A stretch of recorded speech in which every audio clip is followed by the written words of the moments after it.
یعنی رسول اللہ صلی اللہ علیہ وسلم تیری باری کی رات ہوتے ہوئے کسی دوسری بیوی کے پاس تشریف لے گئے ہوں گے۔ میں نے عرض کیا ہاں، مجھے تو یہی خیال گزرا کہ آپ صلی اللہ علیہ وسلم اپنی کسی اہلیہ کے پاس تشریف لے گئے۔ آپ صلی اللہ علیہ وسلم نے فرمایا میں کسی کے پاس نہیں گیا، یہاں بقی آیا ہوں، یہ دعا کرنے کی رات ہے۔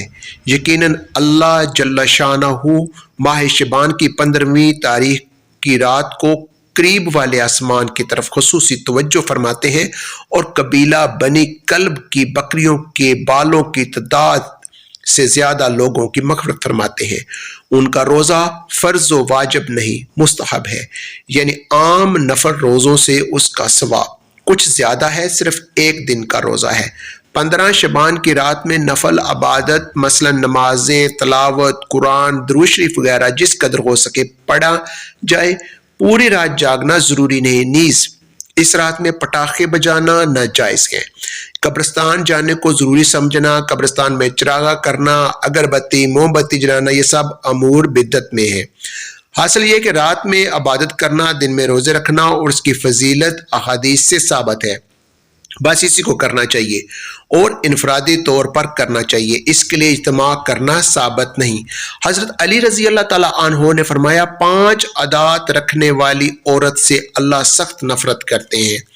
ایک مسلمان ہونے کی حیثیت سے کیا آپ یہ تصور کر سکتے ہیں کہ اللہ تعالیٰ کی ذات آپ کے گھر والوں سے، آپ کی بیوی سے، آپ کی ماں سے، بہن سے، بیٹی سے سخت نفرت کرنے لگے؟ ایک مسلمان کے لیے ایسا سوچنا بھی ممکن نہیں، لیکن جانے انجانے میں مسلمان ایسا کام کر رہا ہوتا ہے جو اللہ تعالیٰ کی ناراضگی کا سبب بنتے ہیں۔ حضرت سیدنا علی رضی اللہ تعالیٰ عنہ کی ذہانت سے کون سا شخص واقف نہیں، جس شخصیت کو رسول اللہ صلی اللہ علیہ وسلم نے علم کا دروازہ کہا ہے۔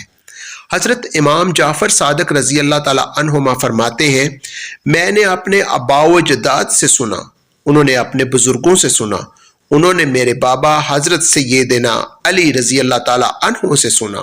حضرت سیدنا علی رضی اللہ تعالیٰ عنہ ایک دن خطبہ دے رہے تھے، اللہ کے بندوں کو درس اخلاق دے رہے تھے، خوبصورت زندگی گزارنے کے طور طریقے بتا رہے تھے، زندگی بدل دینے والے سونے کی تختی پر لکھنے والے جملے ارشاد فرما تھے۔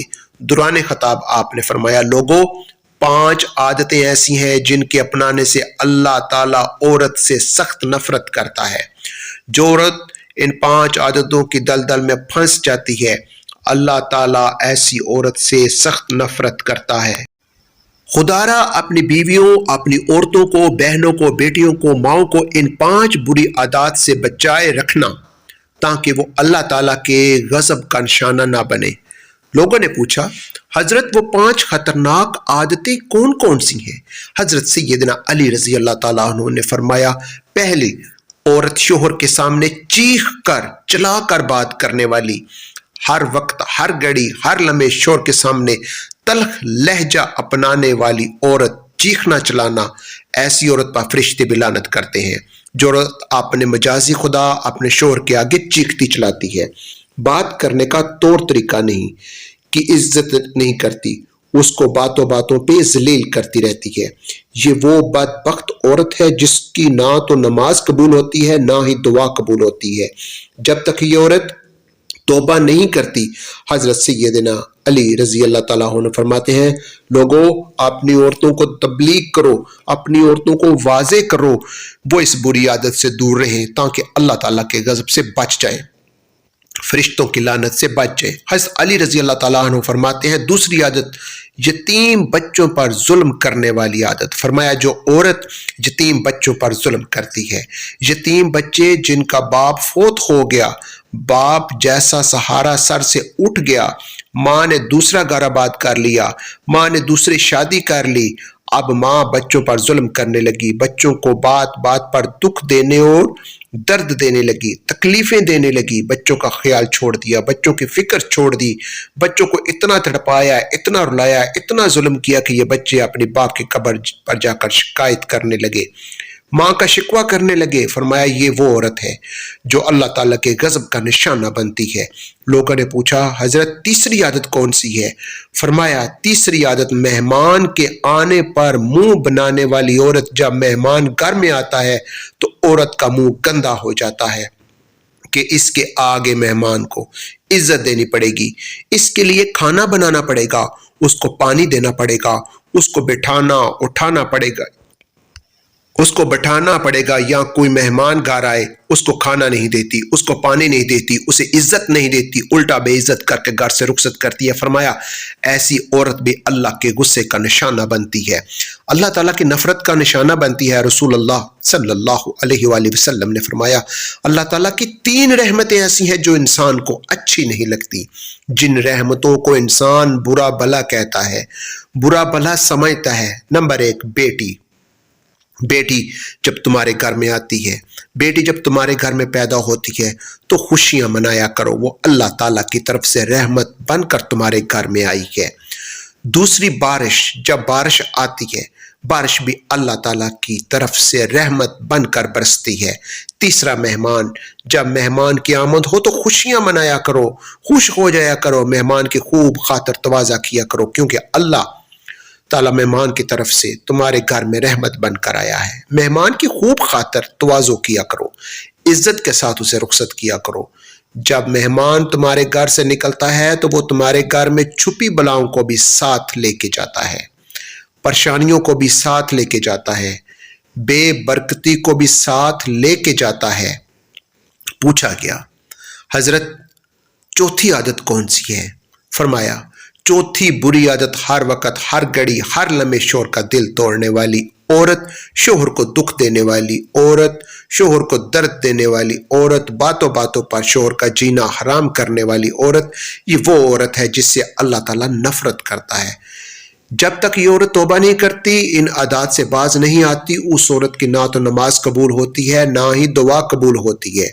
لوگوں نے پوچھا حضرت 5ویں عادت کون سی ہے؟ فرمایا 5ویں عادت نماز نہ پڑھنا، نماز سے سستی کرنا، نماز کے قریب نہ جانے والی عورت۔ جب نماز کا ذکر آیا تو حضرت علی رضی اللہ تعالیٰ عنہ نے فرمایا ایک دن میں نے رسول اللہ صلی اللہ علیہ وآلہ وسلم سے سنا تھا، اللہ کے نبی صلی اللہ علیہ وآلہ وسلم نے فرمایا تھا قیامت کے دن ایک عورت کو اللہ تعالیٰ کے حضور حاضر کیا جائے گا۔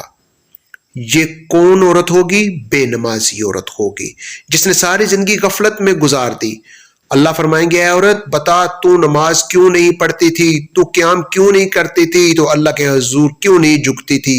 یہ عورت کہے گی اپنے خامد اور فیملی کے کام کاجوں نے مجھے مصروف رکھا تھا اور خامد کے ظلم کی وجہ سے میں یہ فریضہ ادا نہ کر سکی، خامد کے ظلم کی وجہ سے، خامد کے خوف اور دبدبے کی وجہ سے میں نماز نہ پڑھ سکی۔ یہ وجہ سنتے ہی اللہ فرمائے گا فرشتوں فرعون کی بیوی آسیہ کو سامنے لے کر آؤ۔ فرعون کی بیوی آسیہ حاضر ہو جائے گی۔ اللہ فرمائے گا اے بے نمازی عورت، فرعون کی بیوی آسیہ کو دیکھ، یہ آسیہ ہے ظالم بادشاہ کی بیوی، ظالم بادشاہ کی بیوی ہو کر بھی اس نے کبھی نماز نہیں چھوڑی تھی، ظالم بادشاہ کے گھر میں رہ کر بھی اس نے مجھے کبھی نہیں چھوڑا۔